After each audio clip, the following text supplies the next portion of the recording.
Welcome to the 3D printed wall art mini-series. In this video we will add some nice surfaces and textures to our freshly built base designs. This video is where you can get creative as well. I'll show you some tools to play with, and I highly encourage you to take your time and just play around with them as well. Some cool designs will just come out of nowhere when you press the wrong tool or button by accident. Or at least that happens to me. Just don't forget to get back to the video when you've created a cool design. There's definitely more stuff that I want to show you. Alright, so we are back at Blender. Now we have our base file on the side, and the first thing that I'm going to show you is how to append the bases that we created in the previous video to a new project. You can follow along for this one as well. We're going to create a new general file. First thing that we're going to do is save this file, and this will be a new file for your project. So I'm going to save it in the same location for me as the basis file, and I'm going to call this Square Vortex. That's just for me to show you how I did the Copper Vortex project, but I'll show you other options and things to play with as well. But give this a name or something that you have in mind, what you want to create. I know that's hard to do before you even create something, so I have this all the time that I name something and it will change later on, or doesn't have anything to do with the name. But if you have an idea, that's great, just go for it. So I'm going to save this file, and we get our auto saves as well. And we go to File, and then Append. So this means append from a library.blend file. So we can go to our basis file. We can double click it. You can also take some options on the right to look for certain Blender items, if you're familiar with those. Then you can see the structure of the blend file, and there we have collection. And in our collection, so that's just as we have here, the scene collection, and then you have the normal collection under that. And that's where we created the basis collection. So when we double click that, the whole collection, so the whole set with bases, is imported to this file. Now it won't change anything to the other file, it just appended it to this file, so it just imported it. Now we can use these as a base to start our new project. So let's start off with the square parted out mini vortex design. So we're going to hide all these. For the camera, you can delete that one. Just going to hit delete, cube, delete, light, delete. Okay. And then we have this basis collection. So I'm going to right click here, new collection. And this is our square vortex. With this square base part, I'm going to click in the center, select it, Shift D to duplicate, and I'm going to drag it to our square vortex folder or collection. And let's rename it. This will be the square vortex. Then we can leave the parts, we can leave the dimension. It's all up to you as well. Something that makes it recognizable for you. So let's tap into this. And there's something that I like to set up first. This makes working with it a bit easier. We have something called vertex groups, and that's if you have a number of vertices you can assign them to a group to quickly select them later. So let's see, Alt-Z for the X-ray view. I'm going to select the top of our grid. And I'm going to say E for extrude, then 0.1. Now we have a 1 millimeter thickness on top of the previous base that we had. Okay, I'm going to select that top row. So only the top vertices are selected. And then I'm going to create a new vertex group. And I'm going to double click the name and name it top. And it's important to hit assign. If we don't do that, it won't assign it. We would have just created the group. Now, I'm going to hit Ctrl I. This will invert the selection. So instead of the top vertices, we now have the rest selected. Everything that we didn't have selected previously. I'm going to create another group. I'm going to call this base. And hit assign again. So if I deselect everything, I can now click the top, and there's a select button here as well. So now we have our selection of only that top grid. And if we do the same for base, just to double check, deselect everything and then select. Now we have our base selected. And as well as if you select base, you can Ctrl I to select top and vice versa. It's just what you get used to, what works for you. I don't think I have a real structure there.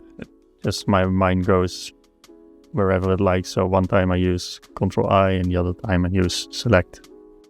What this does as well is if we go to proportional editing, we can easily hide the base so it won't be impacted. That's also why I created this 1 millimeter high edge.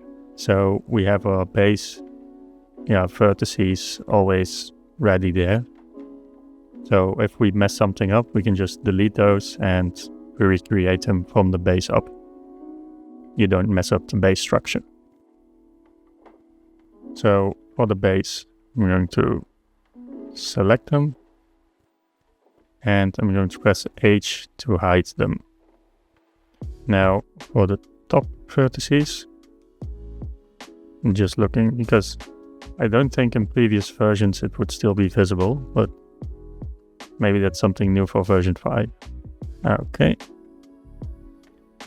Now for the top, I'm going to select the top and I'm going to press I to inset all the faces. And it insets them nicely for each part, but that's not what we want. And if you look at the left bottom on the hotkeys that we can use in this tool, we can hit I again for individual faces. And this gives us what we want. On top we can also see the scale. So let's say 0.95. Nice and small. So now we have these selected. And I'm going to hit G for move, and then Z for the Z axis. And if we say 5, we're at 5 centimeters. Or I think I got a little bit too excited and forgot to set up our normal settings.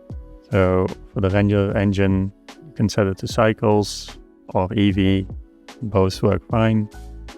And we still have to do our units.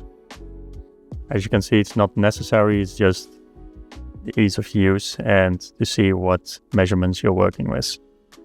For the unit scale, 0.01, length centimeters, and then we get a viewport overlay 0.01. And that should be it. Okay. So back to the data, vertex groups. If we select top now, it also includes the new vertices, because this was created from the previous ones, so it will extend that too. Then with control, I'm going to deselect the top layer, and then we're going to hit H for hide again. And if we select this one, this is the center one, we can now start manipulating only these vertices. So I'm going to hit proportional editing, shortcut key is O. This is something you have to do before you start a tool, because if I hit G first, I cannot hit O again or enable that setting. So you have to do that beforehand. I'm going to hit O. You can also choose a style in which it reacts, so linear, sharp, smooth. And I want to make sure that it's from the, let's say bounding blocks or active elements, also fine. So if we do GZ, and then we can scroll and select the impact region. So we're going to create a nice little mountain in the center. You can choose how steep it is by scrolling up and down. You can also see how far we are moving it. So you can also say just 2. It's 2 centimeters high. Let's start there. And then we can select the outer ones in the center.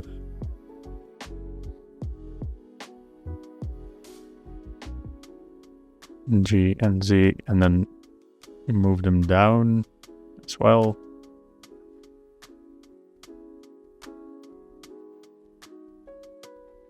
I'm going to hit A and then move everything down a bit. -2. You can also hit 2 and then minus, so it's a little bit closer to the base and the grid. And now we can also say for this one, we still have O or the proportional editing enabled. And I'm going to hit R to rotate. And then you can say 45 degrees on Z axis. And that manipulates everything what we have here. So if we hit Alt H, show you what we have now. As you can see, we get a nice little twist for our vortex design.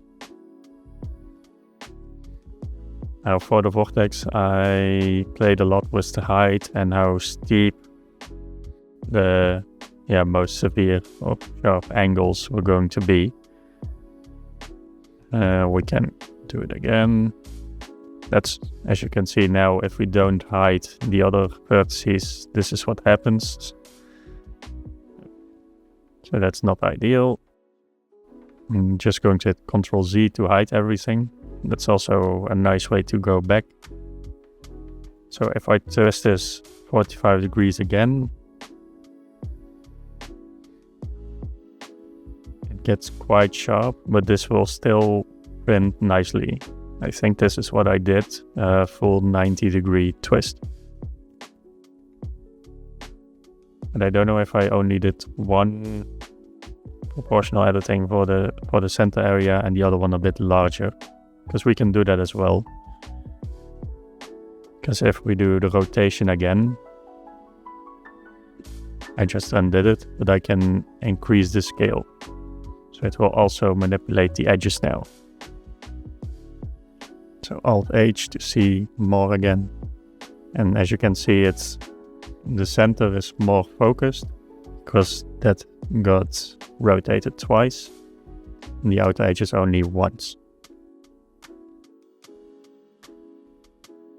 Ctrl Z to hide it again, and we can still manipulate more stuff. I'm going to pick the first one in on each corner.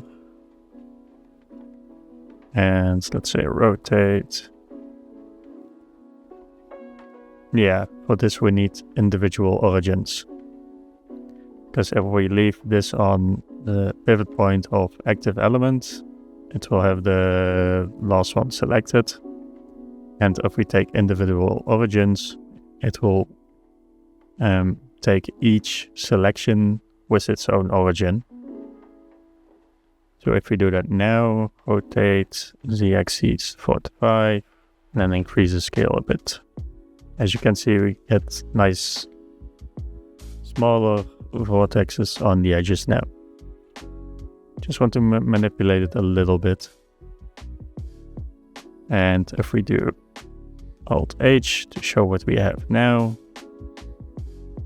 this is somewhat like the first Copper Vortex project and the mini.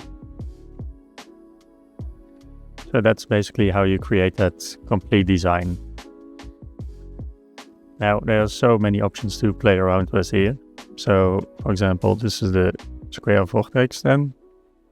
Let me just duplicate that one. Duplicate. I'm going to hide this one because that one's done. Tap into this one, select the top, deselect everything, select the top. And I can put it into X-ray mode, select all of these top vertices, delete them. And we have our grid back. If I select the top now, then you hit F to add faces back because we just deleted those. Now we can use I to inset 0.95 GZ. We have proportional editing on. So hit escape, disable proportional editing, GZ 5 centimeters. And we are back to a new spiky grid. And we can also, for example, let's hide the base. And to select center. Proportional editing. Okay.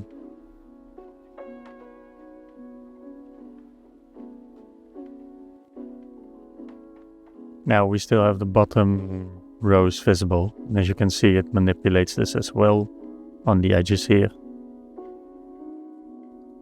Okay, cancel that.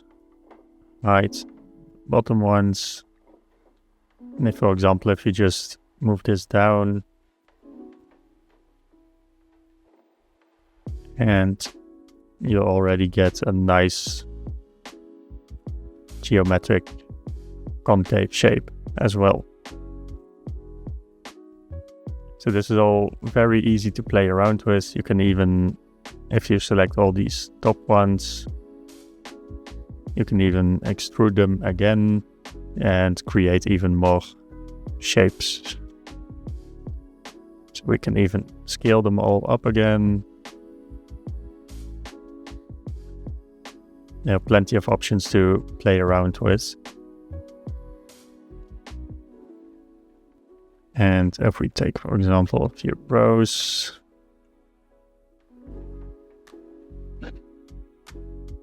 we hit proportional editing again. This one down. And let's take the third row from the outside. I'm going to move that down as well. And now we have a little wave pattern going on as well. So, as you can imagine, the larger the grid, the more you play around. There's so many possibilities that you can create with this.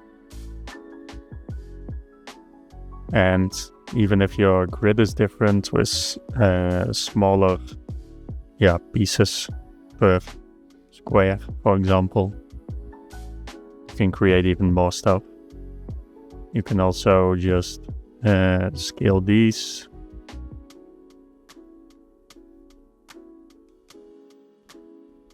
and you get these type of points.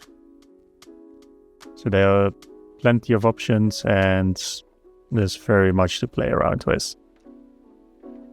But that's basically how I created Copper Vortex. And this is how you can create many different shapes and forms and wave patterns as well. So that's it for the square base. I'm going to show you the round base next and what we can do with that as well. So let's give this one a different name. Let's call this one Geometric Waves, as we have a nice little wave pattern going on. And as you can see, our project name is already diverting from the original, but you can also call it wall art projects or something general. Just keep that in mind. So let's switch to the round base. And to select this one, and we can hide that one as well. Oh, this is why we still saw the base the first time. It's nothing new, I just forgot to hide the normal base. Now let's get started with our round base design. Now there is another reason that I forgot to mention in the previous video why I created this center. I did some test prints, and the more you get to the center, if you draw these lines to the center point, it's just thinner than your printer will print a single line at one point, so it will just dissolve. And that's not really a nice look for your round wall art. So that's why I opted for the solution for a center, that you can manipulate this as well to give it something extra focal point, as well as rigidity to give something to align all these pieces on, because otherwise you have all the pie slices just ending up in the center. So it gives some rigidity now because everything sort of links up, and you can manipulate this part by drawing it out as well and manipulating it into your design. That's what we're going to do now. I'm going to hit Shift to select both of these, and Shift D, and right click, and I'm going to create a new collection again. It's sometimes a bit tricky where you click, but you can also collection new. It might nest it, but you can always draw them out again. Let's call this one just round base project. You can fit quite a few of these projects in one Blender file. That shouldn't give you any issues. Little disclaimer, it depends a little bit on how many vertices that you have and what your computer can handle, and how crazy you go with your projects, just to be sure. And we're going to create some sort of a ripple. So let's just call it geometric ripple.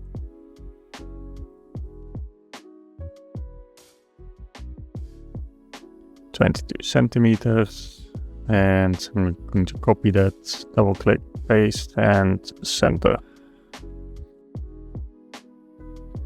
Okay, so we have our base secured.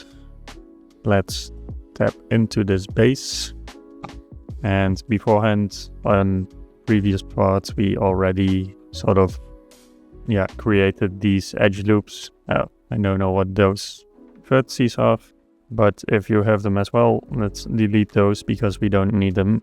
So I'm going to hit L to select this linked object, everything that's linked to that vertex, then Control I to select inverse, and now we have all the weird vertices selected, X, and delete the vertices. And now we have a clean round base. So we're going to create our vertice groups. So we have our separate grids. Select top, E to extrude, 0.1, enter. Oh, I hit W by accident. So let's cycle through that. Add a vertex group, top, assign the vertices.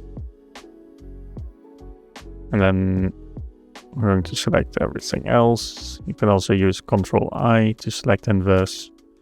And create a new vertex group. And it's base. And assign everything. And now let's remove the view and verify that everything's working. Select the base. Deselect everything top. And that's looking fine. Okay. Now we're going to create a wave pattern. So for our base, in vertex mode, select the base. If, for example, we're in edge mode and we hide it, we have these edges that will remain. If we're in vertex mode and we hide them, they disappear. So we don't need them now, so this is fine. Then let's select this one. How many do we want?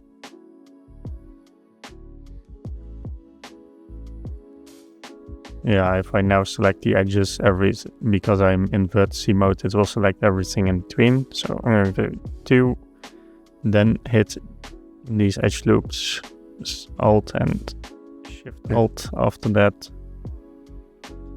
X, and delete the edge loops, I think, but they are linked to the bottom, so we probably have to view that one first. So let's do Alt-H to show everything.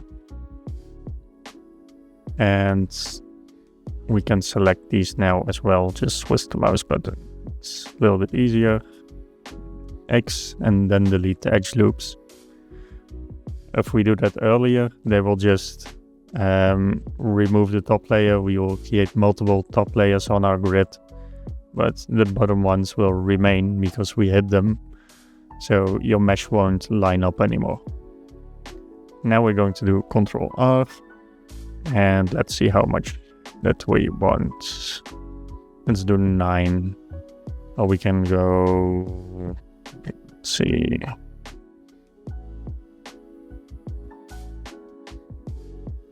I want sort of square faces on the end there, so about 70.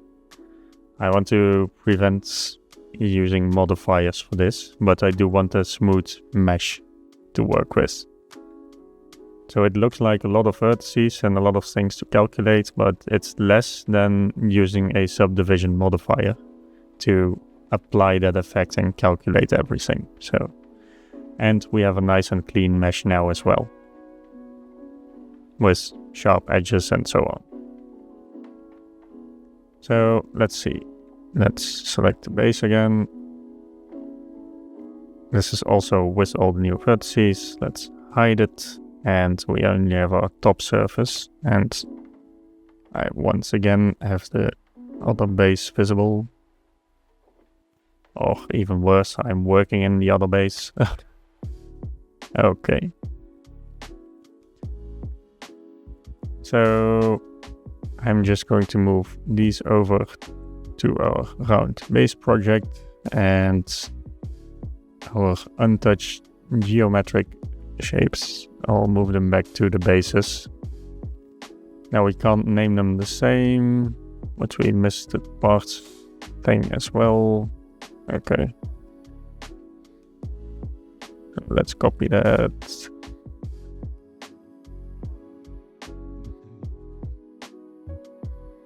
Okay.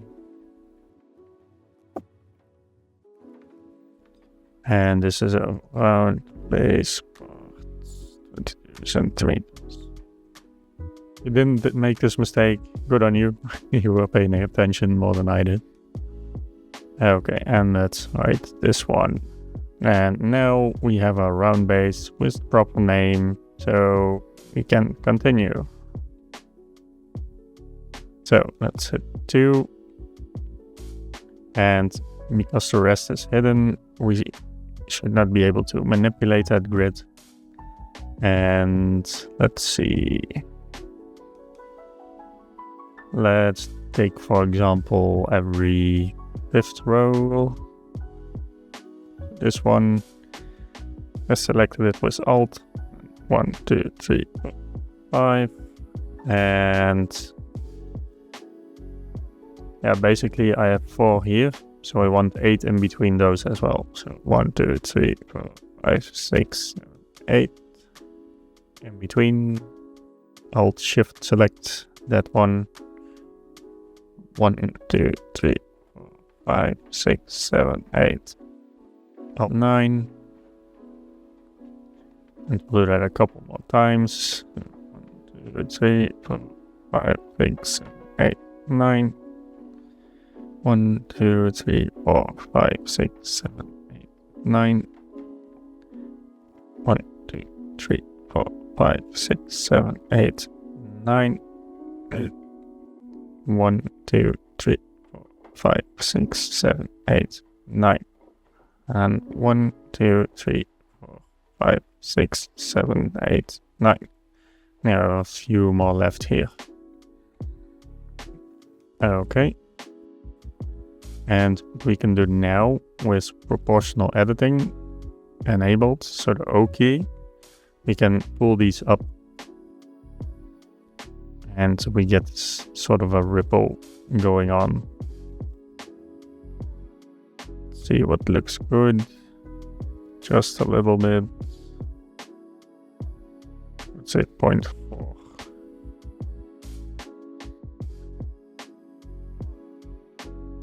Now we have this nice ripple effect going all the way to the center.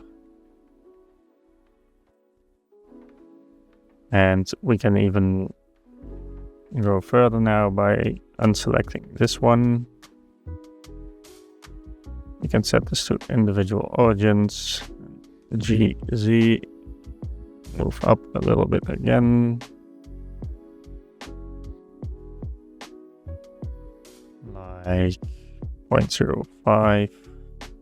Deselect this one. G, Z up again. 0.1. So we're going to go gradually up. Deselect that one. GZ 0.15. Next one. GZ 0.2. That one as well. GZ 0.25. Deselect GZ 0.3. Deselect GZ 0.35. Now we have this nice concave effect on your ripple design as well. We do find these to be a bit sharp. So we can select these sharp edges.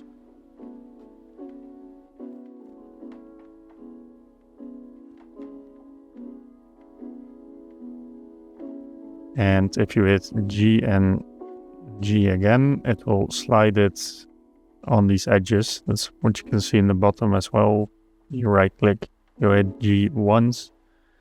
You have the tool options in the bottom of the screen, and another time hitting G is the vert or edge slide.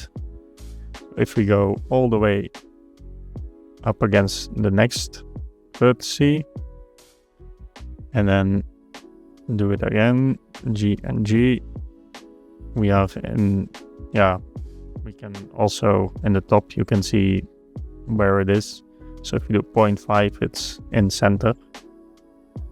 And now we can do GZ, and we still have the proportional editing selected, but we can soften that edge.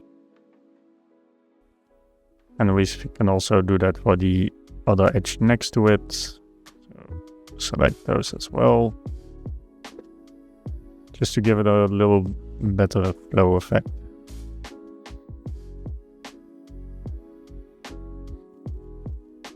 GG to one side, not completely, and then back a little bit.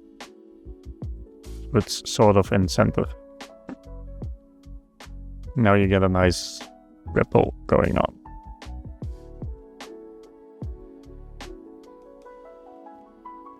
Okay, so that's looking nice already. In the center we went a little bit off the centerpiece. We can fix that as well. With proportional editing on, we're going to select these edges with GZ, move them down, and you can scroll up to affect the impact.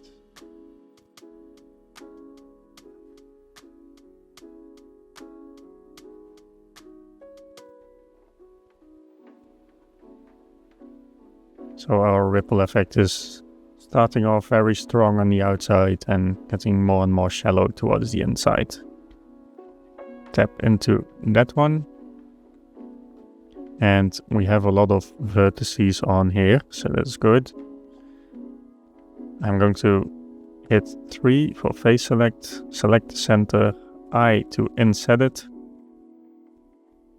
And I just want this, my mouse can't move further, so I click to confirm and then hit S. Cancel disable proportional editing with the O key. Hit S again. And then we can scale it to something small that you shouldn't even see that or notice that while printing. And now we can Ctrl R to create some rings again. Let's do about 6 should be fine. And then right click to confirm them. Now we're going to enable proportional editing again with the O key. Select the center, GZ to move it up. As you can see, we're pulling the whole thing, so don't want that. I only want to manipulate the center. Even smaller maybe. Yeah, that's fine. Now I need to hit Alt-C, and I'm going to hide the bottom first, so we don't manipulate that. So let's see if we can snap to an axis. We can also disable the ripple part or the round base. Make sure you're in X-ray mode to select all edges and vertices. We go to 1 to make sure we have the vertices. Now we hit H to hide. Now we can select the outer edge and we'll show the ripple again, so we can align it up with that edge. So GZ with proportional editing and a little bit less because we don't want the center too much. And that should look nicely. Now some of these are a bit sharp, so I'm going to select these edge loops. Because we have so many vertices, you have to select in between them on an edge. And we know what will happen if we select this one as well. We get all these edges, so we don't want that. So we're going to switch to select this edge, that edge. This one's quite sharp as well. Let's see if we can click that one. Then Ctrl B to bevel. And 2 should be fine. 1 segment, 2 segments, So this will just make it a little bit more smooth. And the same for this top one. Ctrl B, bevel, and maybe even 4.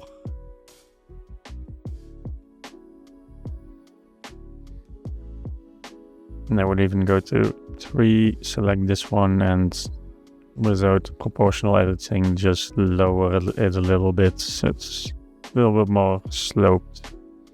But this is so small, even the printer will not really show that. If you tap out, you can also see, you can right click to shade it smooth. This is a very smooth curved surface. So now you have this ripple effect all the way going from the outside to the center. You can also shade this smooth. It's just right clicking shade smooth. And it looks kind of weird now on the outside, and that's because it's shaded smooth. It's not that the shape is smooth. So that's something to keep in mind. And we have to see how this will look like in the Bamboo Studio, and otherwise we might have to do something to make this surface smoother as well. Or we can do that now as well. Alt-H to view everything. And we're basically going to do what we did before. So we're going to go to 2 for the edge loops. Let's see, modifiers, disable the array. And if I select one edge loop, I can now go to select similar, and then similar direction. That should select them all. And I don't know why it didn't pick up on these, but it's a little bit weird. Let's see. There's nothing behind it, so we select this, it will select the whole edge loop. I don't know why I did that, but select similar, select loops.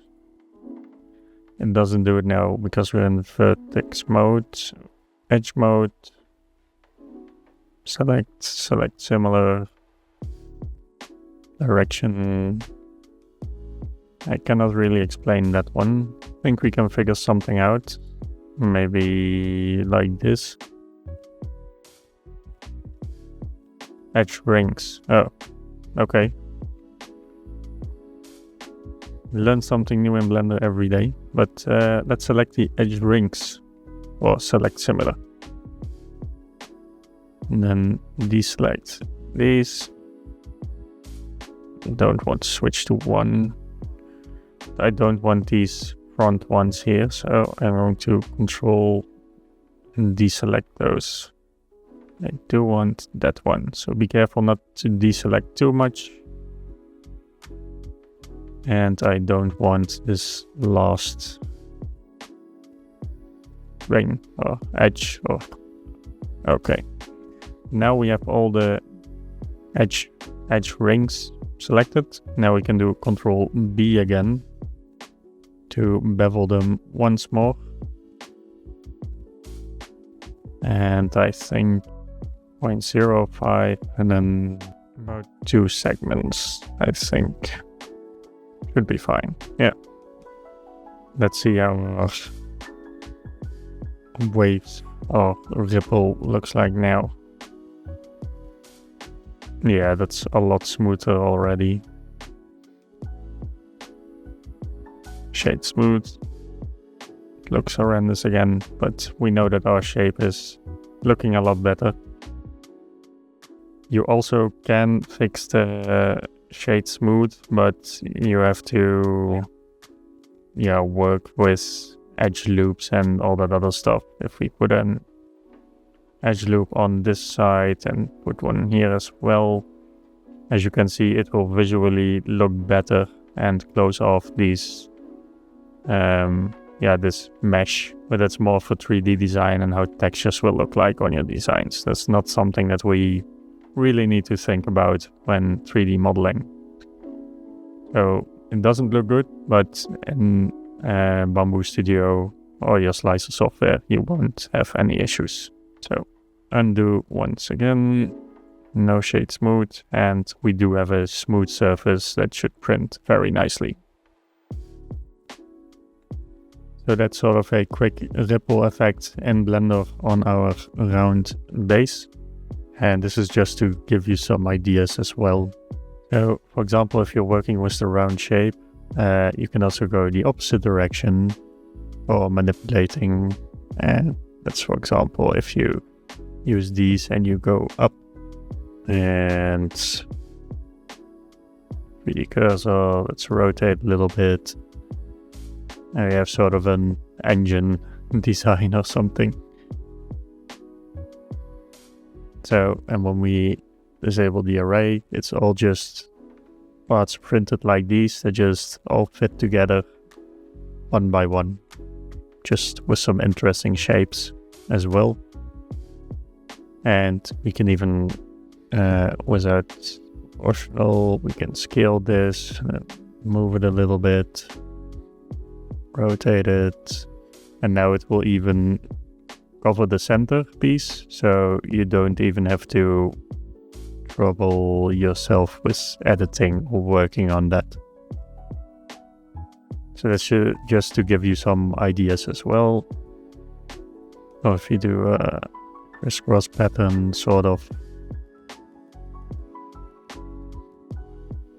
without this one, you can create all sorts of interesting shapes. I just want the faces. Something like this. So there's so many options to play around with the square bases as well as with the round bases. And you don't need complex geometry to do so, just like with the ripple. A bit of an extreme example, but I just wanted to show you some more tools. But with the geometric shapes and just a little bit of imagination, you can create very nice designs as well. So that's just a little bit of a bonus, just some stuff to think about. That's it for the round base as well. You should have a nice design by now. That's great. And just a few more steps, you'll be able to print it as well. This is the end of this video. In the next video, I'll show you how to export your designs into a 3D printable file.